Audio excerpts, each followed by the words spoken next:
Ya, saya mau langsung lanjut ke Bang Adi.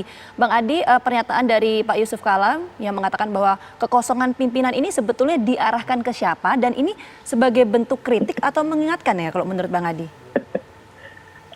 Yang jelas pernyataan Pak Yusuf Kala ini adalah sebuah teks politik yang sudah liar ditafsirkan oleh publik.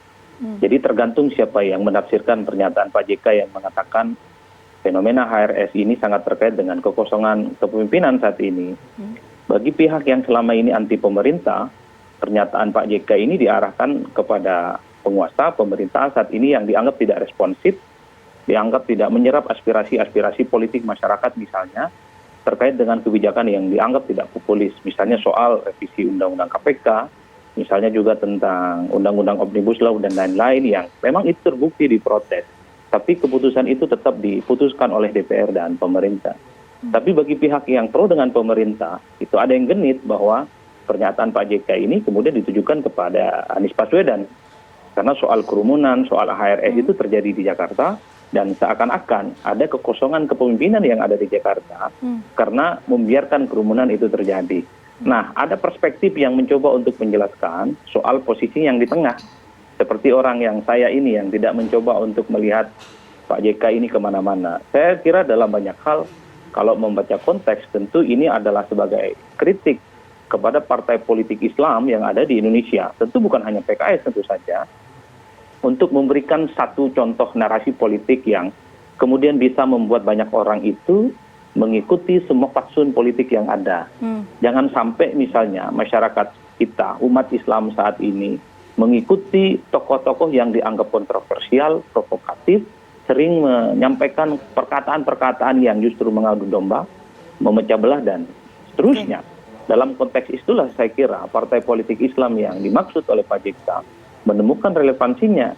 Jadi kelompok-kelompok Islam saat ini, aktivis-aktivis Islam saat ini, termasuk partai-partai Islam saat ini, jangan sampai berdiam diri di tengah misalnya munculnya kelompok ormas Islam lain yang cukup agresif secara verbal, suka mengkafir-kafirkan orang lain, suka menyalahkan orang lain, bahkan tidak jarang mendoakan seorang pemimpin umurnya pendek. Ini sebenarnya satu autokritik yang mesti dimaknai secara bersama. Yang kedua, dalam konteks oposisi tentu saja, kenapa HRS ini menjadi satu fenomena politik yang menarik? Karena saat ini, suka tidak suka, nyaris tidak ada orang, tokoh elit agama yang berani head to head secara frontal terhadap pemerintah. Sehingga kemunculan HRS yang kemudian belakangan pulang ke Indonesia dianggap sebagai oase, dianggap sebagai satu amunisi baru untuk melakukan perlawanan, untuk melakukan kritik terhadap pemerintah. Dalam konteks inilah saya kira Rati dan kita, termasuk Bang Ucen dan Mbak Sinton, bahwa ini adalah satu konsumsi politik yang tidak melulu apa yang disampaikan oleh Bang Ucen dan Bang Sinton gitu ya. Tapi ini sudah menjadi kemana-mana. Karena seakan-akan, sekalipun kita baru setahun selesai Pilpres 2019, ini aroma untuk menuju 2024 sedang mulai terbuka. Apalagi misalnya Pak JK belakangan ini dikonotasikan sudah memiliki afiliasi politik misalnya dengan Anies Baswedan. Statement-statementnya misalnya sering mendukung, bahkan memberikan konten positif. Jadi inilah yang kemudian menjadi tafsir liar bahwa pernyataan JK ini tidak lahir dalam ruang hampa, tapi telunjuk jarinya itu mengarah kemana-mana. Kira-kira begitu. Bang Adi, ini menarik tadi pernyataan dari Bang Adi mengenai relasi Pak Yusuf Kala dan juga Pak Anies. Jadi kalau kita melihat dari sistem politik saat ini, bagaimana kemudian posisi dari Pak Yusuf Kala? Ya tentu harus dimaknai sebagai seorang negarawan. Jadi apapun yang disampaikan oleh Pak JK tentu untuk kebaikan negara dan bangsa ya. Terutama untuk mengamputasi pengaruh-pengaruh elit yang dianggap provokatif dan menyebar kebencian.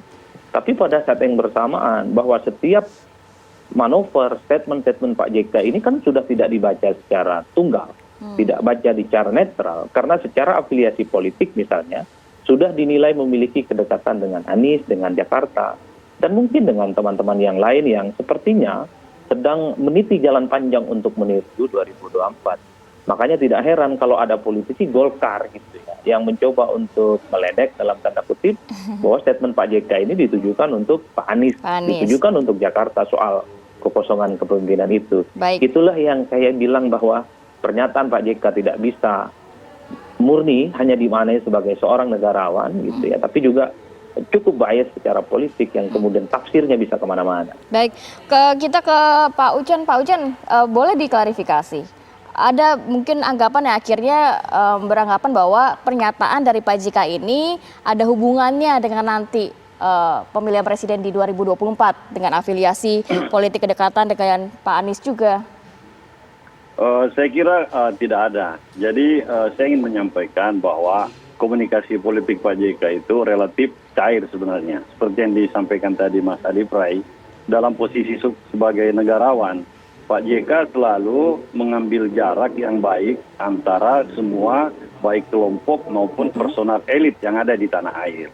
Jadi misalnya dengan Ibu Kofifa, Ridwan Kamil, Ganjar, Erik, atau Sandi, atau misalnya Pak Prabowo termasuk, itu memiliki kedekatan yang bagus, komunikasi yang bagus dengan Pak JK. Apalagi Ibu Mega, Pak SP, semua Pak SBY sama aja.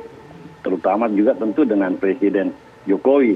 Nah, sehingga Pak JK ini selalu dalam posisi bagaimana bisa menjadi sesuatu apabila di negeri ini terjadi apa-apa. Itu dalam tanda kutip ya. Nah, menarik sekali diksi-diksi dari Adi tadi, karena beliau seorang pengamat tentu lebih lentur dalam menyampaikan pesan dan gagasannya, bahwa ini figur Habib Rizik justru oleh masyarakat di bawah dianggap sebagai representasi. Nah, inilah yang menjadi peringatan dari Pak JK. Bagaimana partai-partai politik, terutama partai politik Islam itu merebut kondisi ini kembali ke dalam sistem, ya, sehingga suara masyarakat itu jelas salurannya, ya, tidak kemana-mana. Ambil alih peranan itu. Jadi pernyataan Pak JK itu challenge untuk partai-partai politik Islam. Ya, challenge, jangan dieliminasi menjadi misalnya mengkritisi Anies atau apa, tidak. Ini sesuatu yang disampaikan Pak JK, ini gejala besar yang harus kita selesaikan dengan baik. Nah, kita lihat tadi Pak Masinton bicara tentang bagaimana oposisi peranannya saat ini. Bandingkan dengan ketika PDIP beroposisi, semua kita meyakini bahwa PDIP itu disebutkan puasa 10 tahun dalam mengkritisi pemerintahan SBY JK atau SBY Budiono. Itu luar biasa mereka daya tahannya. Betul-betul secara keras dan secara aspiratif menyampaikan pesan-pesan apa yang dikehendaki masyarakat di bawah. Nah, sekarang kita koreksi bagaimana partai-partai Islam. Apakah dalam posisi yang sama dengan PDIP ketika menjadi oposisi? Ya. Oke, baik, kita nanti akan lanjutkan diskusi kita pagi hari ini, Bapak-Bapak, tapi kita harus jeda dulu sejenak ya. Usai jeda kami kembali hadir, pemirsa.